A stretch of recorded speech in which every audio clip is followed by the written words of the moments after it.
नैना खिड़की के पास खड़ी थी, रात के अंधेरे में शहर की रोशनी देखती हुई। उसके हाथ में फोन था और स्क्रीन पर उसकी बचपन की सहेली आयशा की तस्वीर चमक रही थी। महंगे कपड़े, हीरे के गहने, एक शाही घर, सब कुछ किसी फिल्म जैसा। नैना की आंखों में जलन थी और दिल में एक सवाल, क्यों? सब कुछ उसी के पास ही क्यों?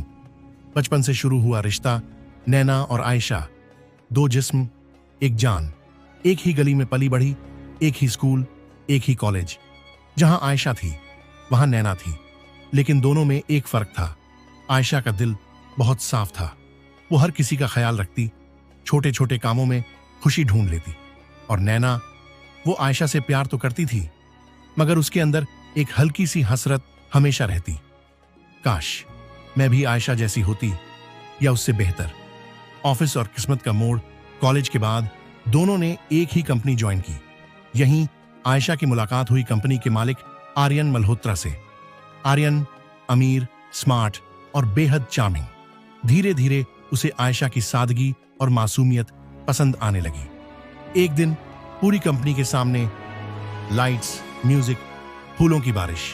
आर्यन ने घुटनों पर बैठकर आयशा को प्रपोज किया, क्या तुम मेरी जिंदगी की मलिका बनोगी?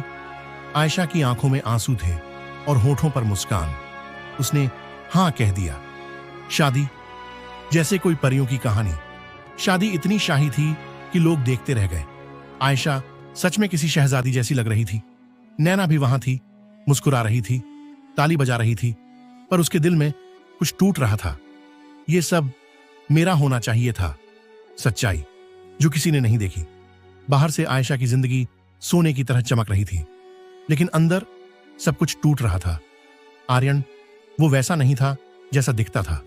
दिन में प्यार, रात में जुल्म, शराब, दूसरी लड़कियां, गुस्सा, और जब आयशा सवाल करती तो उसके गालों पर हाथ के निशान छोड़ देता। अगली सुबह महंगे गिफ्ट्स, फूल, सॉरी बेबी, और आयशा अपने जख्मों को मेकअप से छुपाकर फिर उसी रिश्ते को निभाने लगती। जलन का झर एक दिन नैना आयशा के घर आई। महल जैसा घर, नौकर चाकर, हर चीज परफेक्ट। नैना के अंदर की जलन और बढ़ गई। तभी आर्यन आया, हाथ में एक महंगा परफ्यूम। नैना ने मौका देखा। वो उसके पास बैठ गई, हंसने लगी, आंखों से इशारे करने लगी, लेकिन आर्यन ने उसे देखा तक नहीं। उस दिन नैना का दिल और जल उठा। ये जिंदगी मुझे चाहिए, हर हाल में। काला जादू, एक खतरनाक फैसला। नैना एक तांत्रिक के पास गई।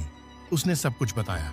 तांत्रिक बोला, जो तू चाहती है मिल जाएगा, लेकिन याद रख, अगर तूने इस रिश्ते को छोड़ने की कोशिश की तो तेरी मौत तय है। नैना ने बिना सोचे हां कह दिया, और फिर काला जादू हुआ।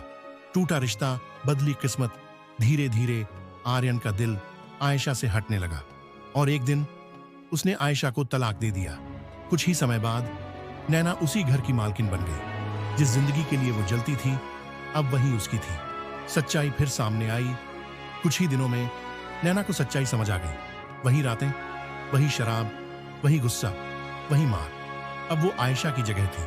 अब उसे समझ आया, हर चमकती चीज सोना नहीं होती। पछतावा और माफी एक दिन, टूटी हुई बांह, आंखों पर चश्मा। नैना आयशा के पास पहुंची। आयशा अब एक छोटा सा बुटीक चला रही थी और खुश थी, सुकून में थी। नैना रोते हुए बोली, मैंने तुम्हारे साथ धोखा किया, तुम्हारी जिंदगी छीन ली, पर आज समझ आया वो जिंदगी तो एक सजा थी। आयशा की आंखों में आंसू थे, लेकिन आवाज में सुकून। मैं तुम्हें माफ करती हूं, लेकिन अब हमारे बीच वो रिश्ता नहीं रहा। अंत, असली सुकून। नैना वहीं खड़ी रह गई, हाथ खाली, दिल भारी।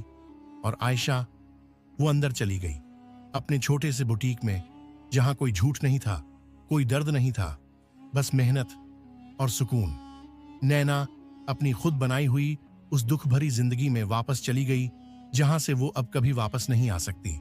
कहानी यहीं खत्म नहीं होती। नैना हर दिन उस महल में रहती है, पर अब उसे हर चमकती चीज में दर्द दिखता है। और आयशा छोटे से घर में सुकून की रानी बनकर जी रही है। सीख क्या है? हर खूबसूरत दिखने वाली जिंदगी खुश नहीं होती, और जो तुम्हारे पास है वो शायद किसी और का सपना हो। जलन इंसान को वहां ले जाती है जहां से वापसी सिर्फ पछतावे में होती है।